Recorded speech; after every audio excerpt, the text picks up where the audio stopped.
Hey guys, welcome to Tutorial Guru. Today we'll be learning how to update the TikTok app on our phone, and now let's dive right in.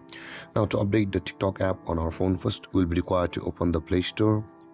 And after opening your Play Store, guys, at the top of the screen you can see there is the search bar available for us. Let's tap on it and search for TikTok over here. Type in TikTok and search for it.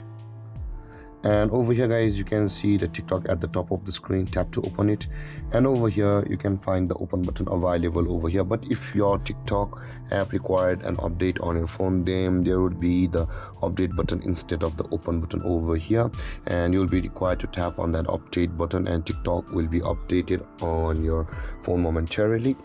And with that being said, guys, this is how to update TikTok on your phone. And if you have any confusions or questions regarding the topic, feel free to comment in the comment section below. And don't forget to like, subscribe, and hit that bell icon for more videos. Thank you for watching, guys. Peace.